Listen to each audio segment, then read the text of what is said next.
नमस्कार, study sir जी में आप सभी का स्वागत है।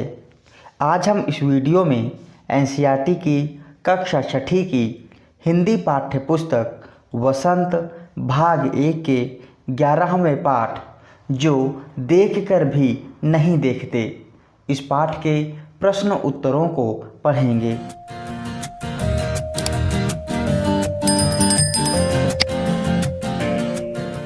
आइए वीडियो शुरू करते हैं। निबंध से सबसे पहला प्रश्न है, जिन लोगों के पास आँखें हैं वे सचमुच बहुत कम देखते हैं।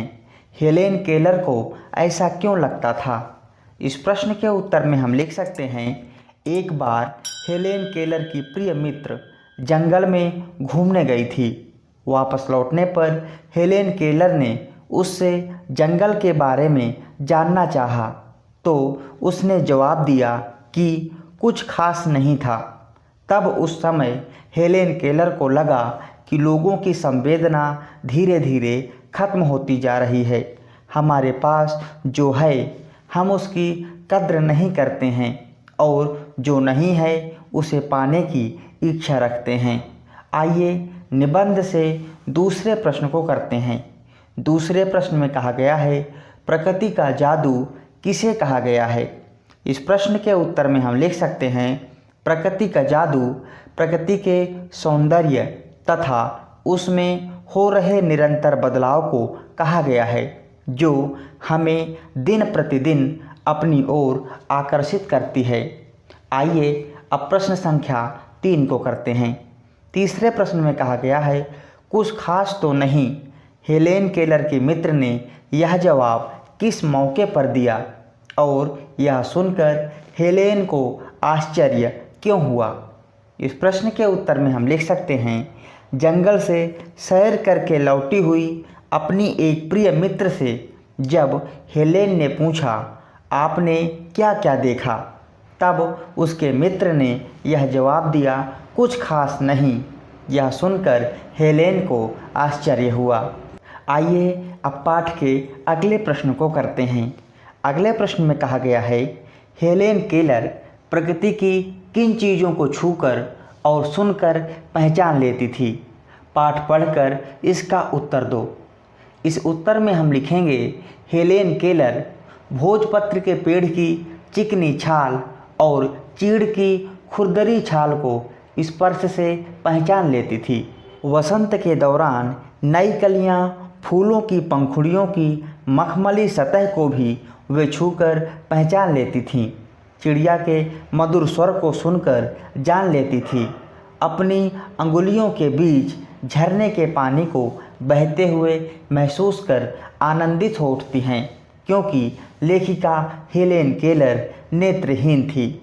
आइए अब पाठ के अगले प्रश्न को करते हैं। अगले प्रश्न में कहा गया है, जबकि इस नियामत से जिंदगी को खुशियों के इंद्रधनुषी रंगों से हरा भरा जा सकता है, तुम्हारी नज़र में इसका क्या अर्थ हो सकता है?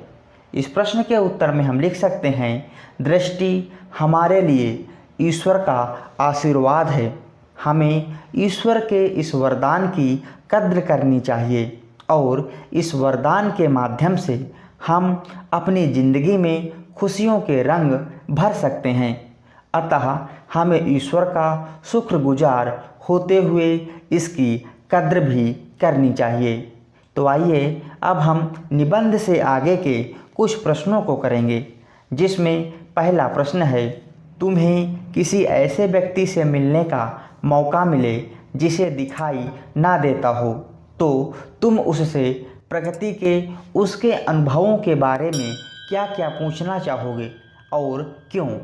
इस प्रश्न के उत्तर में हम लिख सकते हैं, यदि हमें किसी ऐसे व्यक्ति से मिलने का मौका मिले तो हम उससे यही जानना चाहेंगे, किस प्रकार से दिन और रात का आभास करते हैं, प्रकृति के रंगों की कल्पना वे किस प्रकार करते हैं, किसी भी वस्तु को छूकर उनके मन में उस वस्तु की आकृति कैसे उभरती है, किसी के आने का और जाने का, किसी की उपस्थिति का एहसास कैसे होता है।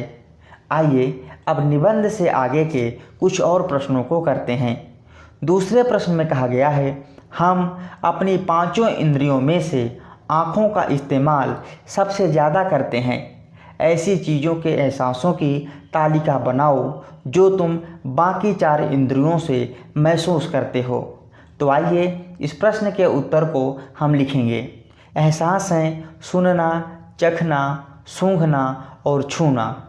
इसके उत्तर में हम लिखेंगे, सुनने का काम कान करता है और उसका अनुभव है कर्कश आवाज़, मधुर आवाज़, धीमी आवाज़ और तेज आवाज़।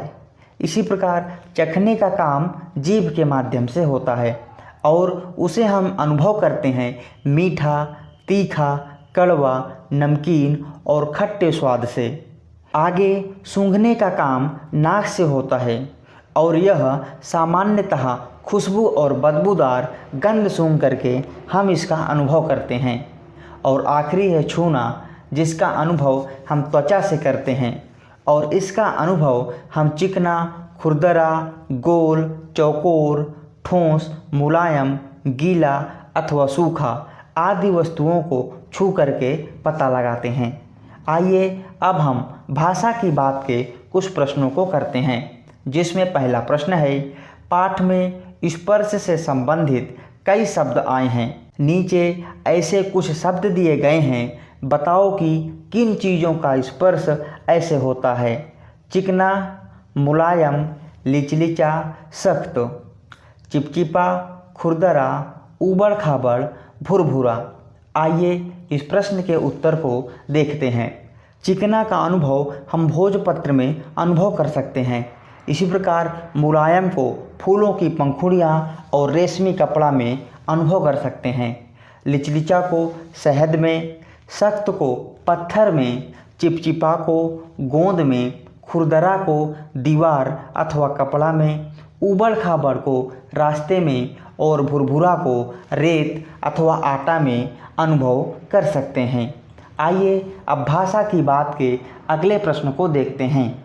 अगले प्रश्न में कहा गया है, अगर मुझे इन चीज़ों को छूने भर से इतनी खुशी मिलती है तो उनकी सुंदरता देखकर तो मेरा मन मुग्ध ही हो जाएगा।